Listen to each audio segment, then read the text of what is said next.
இந்த தீர்ப்புடைய அம்சங்கள் என்ன? எமது செய்தியாளர் உச்ச நீதிமன்றத்திலிருந்து வழங்கக்கூடிய தகவலை கேட்போம். எமது செய்தியாளர் அரவிந்த் இணைகிறார். இந்த திருத்த சட்டம் தேசிய நீதிபதிகள் ஆணைய மசோதா சட்டம் செல்லாது அப்படின்னு அறிவிக்கப்பட்டிருக்கிறது. அந்த தீர்ப்புடைய முக்கிய அம்சங்கள் என்ன அரவிந்த்? இன்று இந்த தேசிய நீதிபதிகள் நியமன ஆணையத்தை எதிர்த்து தொடரப்பட்ட வழக்கில் தேசிய நீதிபதிகள் நியமன ஆணையமானது செல்லாது, அதை ரத்து செய்தும் அது சட்டத்திற்கு எதிரானது எனவும் உச்சநீதிமன்றம் 5 நீதிபதிகள் கொண்ட அரசியல் சாசன அமர்வு உத்தரவை வழங்கியுள்ளனர். அவர்களுடைய மற்றொரு உத்தரவில் இந்த வழக்கை வேறொரு அமர்வு, அதாவது 5 நீதிபதிகளுக்கு அதிகமாக கொண்ட அமர்வுக்கு மாற்ற தேவையில்லை எனவும் 4 நீதிபதிகள் தங்களுடைய உத்தரவில் கருத்து தெரிவித்துள்ளனர். ஒரே ஒரு நீதிபதியான செல்லமேஸ்வர் இந்த வழக்கை அவர் 5 நீதிபதிகளுக்கு அதிகமான நீதிபதிகளுக்கு இந்த வழக்கை மாற்ற வேண்டும் என்ற கருத்தை தெரிவித்துள்ளார். இருந்தாலும் மெஜாரிட்டியின் அடிப்படையில் 4 நீதிபதிகள் இந்த வழக்கை அதிக அமர்வுக்கு மாற்ற வேண்டாம் என கருத்து தெரிவித்துள்ளதால் இந்த NGSC எனப்படும் தேசிய நீதிபதிகள் நியமன ஆணையத்தை ரத்து செய்தும் அந்த வழக்கை அதிகமான அமர்வுக்கு மாற்ற வேண்டாம் எனவும் உத்தரவு பிறப்பிக்கப்பட்டுள்ளனர். மேலும் இந்த தீர்ப்பை பார்ப்பதற்கு முன்னால் இந்த NGSC மற்றும் கொலிஜியம் முறை குறித்து பார்ப்போம். NGSCக்கு முன்னதாக நடைமுறையில் இருந்து கொலிஜியம் முறை என்றால் என்ன? கொலிஜியம் என்றால் நீதிபதிகளை நியமிக்கும் முறை. இந்த கொலிஜியம் முறையானது 3 முக்கிய தீர்ப்புகளின் அடிப்படையில் வகுக்கப்பட்டது. முதல் தீர்ப்பானது 1981 டிசம்பர் 30 SK குப்தா அவர்களின் வழக்கில் இந்த நீதிபதிகளை, அந்த உயர்நீதிமன்றம் மற்றும் உச்சநீதிமன்ற நீதிபதிகளை நியமிக்கும் மற்றும் மாற்றுவதற்கான அந்த பரிந்துரையை உச்சநீதிமன்ற தலைமை நீதிபதி குடியரசுத் தலைவருக்கு வழங்குவார். அதன் அடிப்படையில் குடியரசுத் தலைவர் அந்த பரிந்துரையை ஏற்கலாம் அல்லது நிராகரிக்கலாம். இதுதான் அந்த 1983 தீர்ப்பின் சாராம்சம்.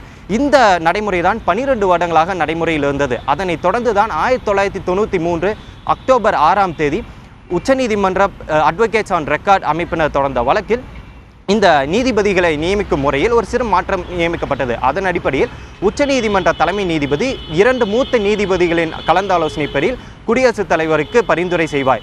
அதனை குடியரசுத் தலைவர் நிராகரிக்க முடியாது, அவர் அப்படியே ஏற்றுக்கொண்டுதான் ஆக வேண்டும். இதனைத் தொடர்ந்து மேலும் ஒரு 3வது தீர்ப்பும் இந்த நடைமுறையில் வழங்கப்பட்டது. அதாவது 1998 அக்டோபர் 28 இந்த 2 நீதிபதிகள், அப்போதைய குடியரசுத் தலைவர் KR நாராயணனின் பரிந்துரைப்படி, ஆலோசனைப்படி அந்த 2 நீதிபதிகளுக்கு பதிலாக 4 நீதிபதிகள் அதிகமாக சேர்க்கப்பட்டனர். அதன் அடிப்படையில் உச்சநீதிமன்ற தலைமை நீதிபதி 4 மூத்த நீதிபதிகளின் கலந்தாலோசனை பேரில் பரிந்துரையை குடியரசுத் தலைவருக்கு அனுப்புவார். அதன் அடிப்படையில் குடியரசுத் தலைவர் இந்த நீதிபதிகள் நியமனம் மற்றும் மாறுதலுக்கான உத்தரவை அவர் பிறப்பிப்பார். இதுதான் கொலிஜியம் முறை.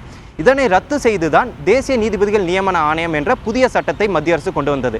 இந்த சட்டமானது இது ஒரு கான்ஸ்டியூஷனல் அமெண்ட்மெண்ட் எனப்படும் 121st அமெண்ட்மெண்ட்டின் பிரகாரம் இந்த சட்ட திருத்தம் கொண்டு வரப்பட்டது.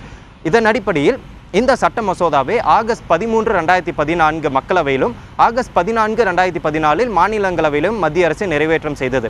அதனை அடுத்து ஒரு கான்ஸ்டியூஷனல் அமெண்ட்மெண்ட்டை நடைமுறைப்படுத்த வேண்டும் என்றால் இந்தியாவில் உள்ள பாதி மாநிலங்கள் அந்த சட்ட திருத்தத்தை தங்களுடைய மாநில சட்டமன்றங்களில் நிறைவேற்றம் செய்ய வேண்டும்.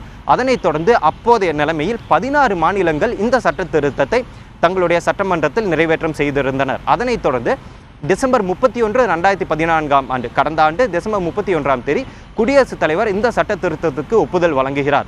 அதனைத் தொடர்ந்து ஏப்ரல் 13, 2015 இந்த சட்ட திருத்தத்தை கசட்டில் அறிவித்து அமலுக்கு கொண்டு வருகிறது மத்திய அரசு. இந்த NGSC ஸ்ட்ரக்சரை பொறுத்தவரையில் மொத்தம் இதில் 6 உறுப்பினர்கள் உள்ளனர். ஒருவர் உச்சநீதிமன்ற தலைமை நீதிபதி, 2 மூத்த நீதிபதிகள், அதற்கடுத்து மத்திய சட்ட அமைச்சர், அதற்கடுத்து 2 எமினன்ட் பர்சனாலிட்டிஸ். இந்த 2 எமினன்ட் பர்சனாலிட்டிஸை உச்சநீதிமன்ற தலைமை நீதிபதி, பிரதமர் மற்றும் எதிர்க்கட்சி தலைவர்கள், இவர்கள் 3 பேரும் சேர்ந்து அந்த 2 நபர்களை தேர்ந்தெடுப்பார். இந்த NGSCயின் முக்கிய அம்சம் என்னவென்றால், முன்னதாக உச்சநீதிமன்ற தலைமை நீதிபதி யார் நீதிபதி என்று அறிவிக்கிறாரோ, யாரை பரிந்துரை செய்கிறாரோ அவர் நீதிபதிகளாக இருக்க முடியும். ஆனால் இந்த NGSCயின் இந்த ஒரு சட்டத்தில் 2 நபர்கள் உச்சநீதிமன்ற தலைமை நீதிபதி இவரை நீதிபதியாக நியமிக்கலாம் என்று கருத்து தெரிவித்தாலும், பரிந்துரை செய்தாலும் 2 நபர்கள், அந்த NGSCயில் உள்ள 2 நபர்கள் அதற்கு எதிராக கருத்து தெரிவித்தால் அந்த நியமனத்தை ரத்து செய்ய முடியும். இதுதான் NGSCயின் முக்கிய அம்சம். இதனை எதிர்த்து தான் நீதிமன்றத்தில் பல்வேறு வழக்குகள் தொடரப்பட்டது. அவர்கள் வழக்கில் முக்கிய அம்சமாக என்ன குறிப்பிட்டார்கள் என்றால், நீதிமன்றமானது ஒரு இண்டிபெண்டன்ட் ஃபங்க்ஷனாக இருக்க வேண்டும். ஆனால் அரசு இந்த NGSC மூலம் நீதிமன்றத்தின் செயல்களில் உள்ளே நுழைய முயல்கிறது. இதுதான் அவர்களுடைய முக்கிய குற்றச்சாட்டாகும். இந்த வழக்கு எப்படி உச்சநீதிமன்றத்துக்கு வந்தது என்று பார்ப்போம். இந்த வழக்கானது முதலாக ஆகஸ்ட் 24, 2014 தேதியன்று உச்சநீதிமன்றத்தில் வழக்காக தாக்கல் செய்யப்படுகிறது. எப்போது இந்த மசோதாக்கள் மாநிலங்களவை மற்றும் மக்களவையில் நிறைவேற்றம் செய்யப்பட்டதோ அப்போதே இந்த வழக்கானது உச்சநீதிமன்றத்தில் தாக்கல் செய்யப்படுகிறது.